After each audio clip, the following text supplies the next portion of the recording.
తిరుపతి దేవస్థానం లడ్డూల అంశంపై deputy CM Pawan Kalyan ఘాటుగా స్పందించారు. లడ్డూల విషయంలో ఇంత పవిత్రత జరుగుతుంటే టీటీడీ సభ్యులు ఏం చేశారని పవన్ ప్రశ్నించారు. టీటీడీ ఉద్యోగులందరూ ఎందుకు బాధ్యత వహించాలన్నారు. టీటీడీ ఉద్యోగుల వైఎస్ఆర్సీపీకి భయపడి సైలెంట్ గా ఉన్నారా అని ప్రశ్నించారు.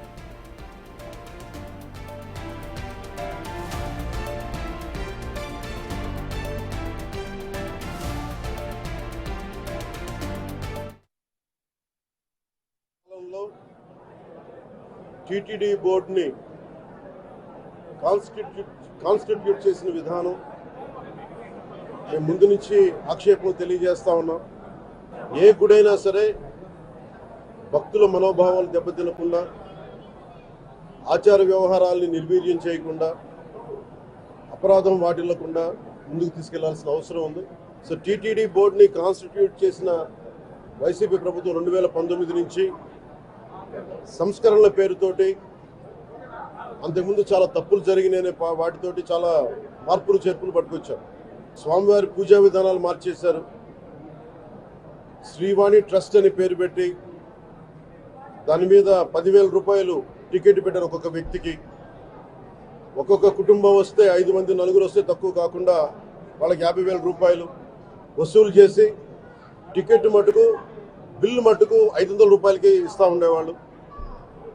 ఇది నేను చాలాసార్లు, నాతో పాటు చాలామంది భక్తులు ప్రస్తావించారు, చాలామంది రాజకీయ పార్టీల ప్రతినిధులు దీన్ని ప్రస్తావించారు.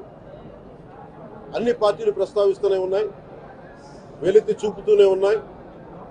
కానీ ఏ రోజు కూడా దాన్ని పట్టించుకున్న పాపాన్ని పోలేదు. వీళ్ళు 360 రూపాయలకి వస్తుందని చెప్పి ఎవరో మిడిల్ మ్యాన్ వచ్చి చెప్పారు. ఆ మిడిల్ మ్యాన్ ఎవరు? దీని మీద సంతకం పెట్టింది ఎవరు?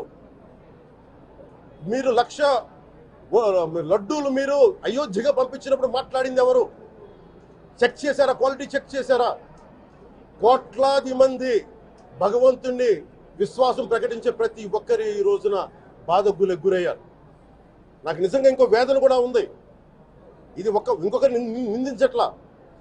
తిరుమలలో ఉండే ఇంతమంది సేవ చేసుకునే వ్యక్తులు, కానీ మీరందరూ హిందువులే కదా, మీరందరూ టీటీడీలో ఉండే వందలాది మంది ఎంప్లాయీలు, మీకు ఉద్యోగులు, వేలాది మంది ఉద్యోగులు, మీరందరూ ఏం చేస్తున్నారు? మీరు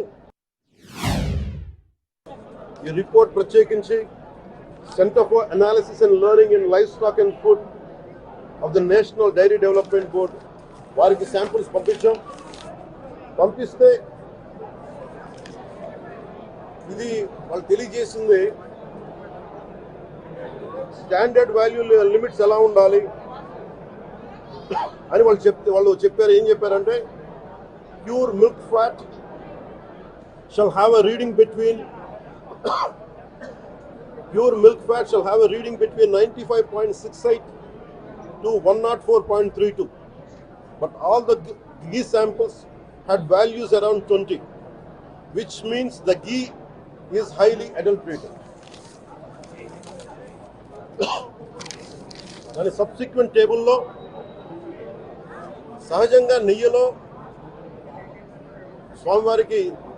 నెయ్యిలో కల్తీ, వ్యాపారులు కల్తీ చేసేది ప్లాంట్ బేస్డ్ కల్తీ జరుగుతూ ఉంటుంది.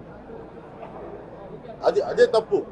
అలాంటిది దీంట్లో ప్రత్యేకించి తెలియజేసింది సోయాబీన్ ఉంది, sunflower, olive oil, rapeseed, linseed, wheat germ, maize germ, cotton seed. అలాగే వైసీపీ పాలనలో